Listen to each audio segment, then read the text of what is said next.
So I don't know a whole lot about your background, so why don't we start by talking about that? I know you're born in Brooklyn. I was born in Brooklyn, New York, 51 years old. Uh-huh. Basically, a family friend, a friend of mine was Frank Sinatra's best friend in the world, by the name of Joey Rizzo. Owned a saloon in New York City and was Frank Sinatra's best friend. Actually lived with him for many years. Traveled all over the world with him. Was by his side, his confidant. So growing up in my house was, Sinatra music all the time. So that's how I became familiar with the music, listening to it constantly as a kid growing up, basically out of the womb, listening to it, when I was a young kid in school, in elementary school and high school, all the way through to now. So, and also had the privilege of later on in life to actually working with Sinatra. What did you do with Sinatra? It was a lot of fun. I actually put together, the first thing we did was, I'm in the travel business, and what we did was we put together packages. Sinatra performing in Italy and in Florida and California and stuff like that. What we would do is we put together hotel packages with tickets to the shows and like cocktail parties before the events and autographed picture and stuff like that. And we'd sell packages to the fan base. And I did a lot of like concert packages where we would do like a party before a show. I say when Mr. Sinatra played Philadelphia, a good friend of mine is Sid Mark, and Sid has a radio program in Philadelphia. I don't know if you know.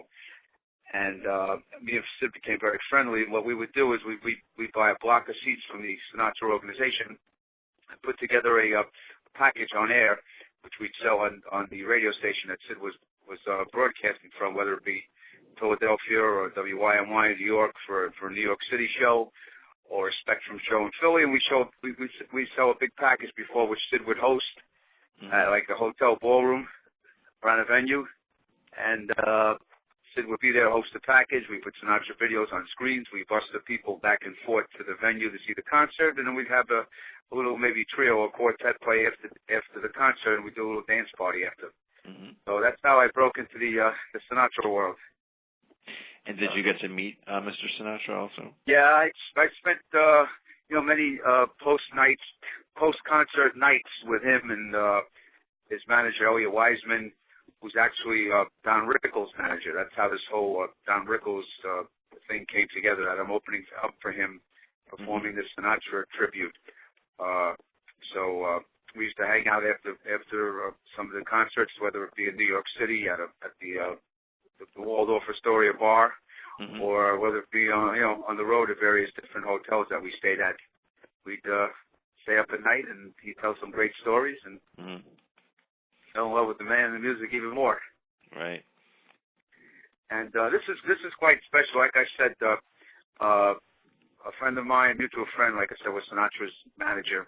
Right. Who happens to be Elliot, who represented many artists, and now he represents Don Rickles. So Elliot actually put this together for us. He thought this would be a perfect fit. So we come out there with the Big Orchestra. We have 26 pieces. We have Vinnie Falcone, who actually toured with Frank and was his pianist in the late 80s, mid 80s and late 80s and in the early 90s. Right. And it's actually a featured pianist on New York, the recording. So Vinny comes out and conducts the orchestra. And what's a lot of fun is to watch. I perform with Mr. Rickles maybe 10 or 12 different engagements in Atlantic City, as well as another 10 or 12 in Las Vegas, and we play Broadway together. Which is really unique, is that, which I've never seen, is at the start of my show, he gets all dressed up, ready to go, and he sits in a big chair on the side of the stage and watches my entire show from start to finish. Really? And he kind of sits there, his arms are moving, he's wailing, he's like jumping on the notes, and he's kind of actually, like, I think it's bringing him back to the day, which is really, really interesting to watch. When I'm out there, was it intimidating at all the first time he did that, or were you okay with it? No, it actually gave me a lift. I was intimidated. As any young guy at the time, I was maybe 38 years old when I first started this with him. And when I went out there, I was scared. I was scared to death, to do this in front of somebody who knows the man and knows the music. And then when I saw him on the side of the stage, it kind of gave me an uplifting, gave me a little more confidence. And it's been great ever since. Great ever since. In fact, we're playing, which is, most of the venues that we've played the past 10 years on or off, something like maybe 800 seaters or maybe as much as 1,500. But right here, through my friends at Trump, we had 4,300 seats gone already. Right. Yeah. But for the show, it's a bigger venue. Really, yeah. Mm. It's like a rebirth with Don Rickles and myself. So, is this what you do full time, or are you still have your business too? No, I still have my own business. We're the travel company for what I did for Sinatra. We now do for Bon Jovi, as well as the New York Football Giants and other artists. Other big bands. We do fan club trips for these major bands. Right. And so this is kind of like a hobby. That's great. I mean, I get to be a celebrity or a singer for a night or two, and then go back to my day job. Hope he calls me again to do it all over again. And do you only perform at Don Rickles? Is that your gig when you perform, or? Yeah. Well, sometimes I put together. How it all started was back in the mid '90s. I put together a Sinatra birthday tribute for when he passed. It was like a year or two after he passed. I put together a show at the Paramount Theater in Asbury Park, New Jersey, with myself and Dee Martin's daughter, and Pat Cooper and Vinnie Falcone and Sid Mark hosted it. And I had the 40-piece orchestra with the violins, and that was where kind of like the birth of this whole thing. I kind of, I was a closet basement singer. Right. And so this all came about. I self-promoted myself, basically. And Sid Mark was an aficionado on this, was floored by it and overwhelmed. And and Vinny, the same thing. Vinny wouldn't just play for anybody. Right. And when I got the approval from those two gentlemen, I decided they encouraged me to push on. Right. And that's where the Rickles thing came. So I'd like to do more. But my goal is, Atlantic City is a major Frank Sinatra town, and it's missing that historic piece of music that Frank made Atlantic City so historical. And nobody really does it. There's no really kind of big tribute show to Sinatra that maybe can play Atlantic City like the Vegas shows do, maybe 6 or 8 weeks out of the summer straight through, kind of like a house show. And I think that there's a big need for that in Atlantic City. I'd love to entertain filling that void. I'd love to see. I know you're writing the story. I would hope that you could maybe come and review it and see it for yourself. Yeah, but I don't always get down to see the shows. I'm actually up in Philly, but if I can make it down, I'd love to see you. I watched you I saw you on YouTube, so I got the sense of what you do. And so that happened to be the first concert that I did in Atlantic City when we played the Tropicana 8 years ago. So I think it doesn't do it any justice. I think it's gotten much better. So. And so, when did you do you study Sinatra? Do you listen to music? How do you prepare to sing the song? It was an addiction to Sinatra and his music. It's like like any young kid growing up, everybody has an idol. I wanted to be him. You emanate him. You try to act like the person, and so it's just instilled in my blood. It's just really weird. It's just like it's there. I'm not an impersonator. I don't go out there and try to be Frank Sinatra and talk like him and use his jokes, or that's not my style. Right. It's just kind of like it's just living through me. When I open my mouth, it just turns into that. And I mean, just from watching him, from traveling with him, and being on the wings of the stage for many a concert, so a couple of hundred. I can't help but and I'm musically inclined, so it just stuck to me. Just stuck. And do you do anything that's not Sinatra in the show, or is it always it's always songs that were associated? It's all Sinatra. It's all the original arrangements. Right. You're hearing when you listen to My Way, you're listening to the Don Costa arrangement. When you listen to Summer Wind, you're listening to Nelson Riddle. So these are not transcribed arrangements. These are the actual arrangements that they played in Atlantic City, whether it be a resort or the Golden Nugget when he played there. And many of the musicians in this band also played in his band. when he performed in Atlantic City in the 80s, 70s, 80s, and 90s. Mm-hmm. So I watched them getting into it because there's most of these, that's a dying breed, the live orchestras around. Because a lot of these people can't afford it. To me, it's not about money. I'm not looking to make money out of this. Yeah. I want to do it the best way I know how, and that is to employ the big band, or I wouldn't do it. I wouldn't do it with 6 pieces or 12 pieces because you couldn't appreciate the arrangement. So I basically go out there with my own, I basically bring whatever I get paid, I put it back into the kitty and pay all these musicians because that's the only way this music is meant to be played. Anything else wouldn't do it. It would do it an injustice. So this is basically a labor of love and not a labor of money. Right.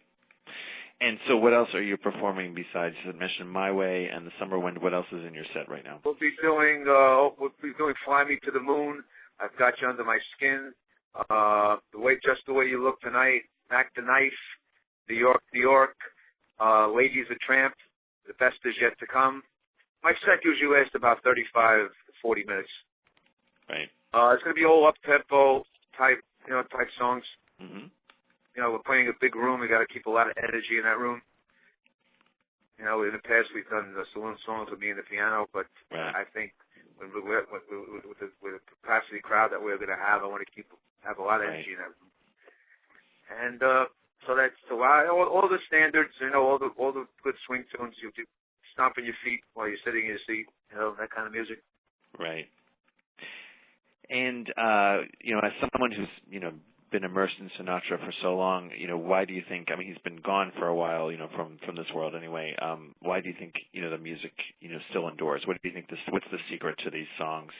Having these. Well, the secret, there are a lot of people that recorded songs that like Frank Sinatra recorded, and it would not resonate as the way that Sinatra interpreted them and performed them. So his personality and his charisma is what basically made that song what it is, along with the other ingredients of arrangements and lyrics.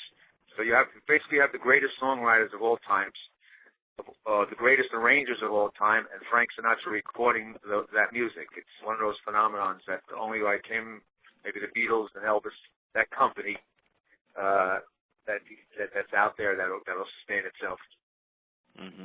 Combination of music, arrangement, and the actual person performing it that has made these songs stand through time.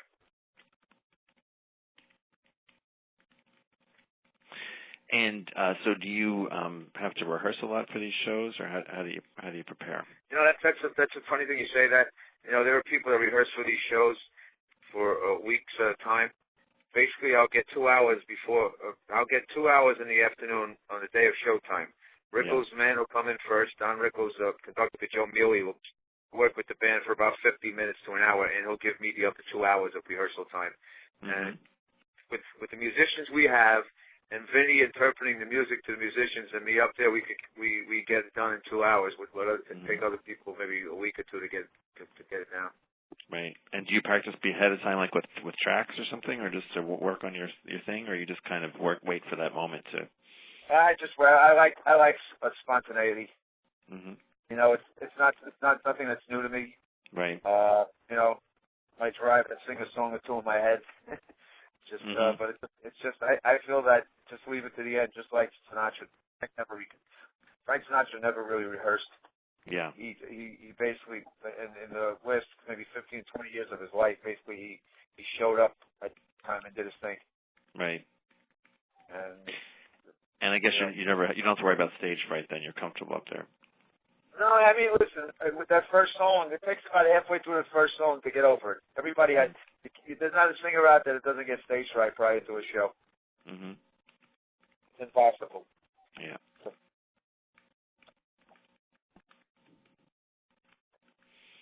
Okay, great. Well, I think that's everything I wanted to ask you. Anything else you wanted to mention that we didn't get to today? No, but basically I've been on like a year hiatus. Haven't really done it, and I can't wait to get back there and do this again, and I hope we're very well received, and I hope something bigger comes out of it. Yeah, like, again, not financially. Right. It's just if we can present this more on either, more repetitious. We can be out there more often and keeping this music alive. That's my goal. Of course, if we can, I let this music die. Well, Michael, thanks so much for taking a little time out to chat. I appreciate it. It's my pleasure. I really appreciate it, Rob. Thanks for your time. Sure. Take Hope care. to see you in Atlantic City. Yeah, I'll try and make it down. Thanks a lot. Bye-bye.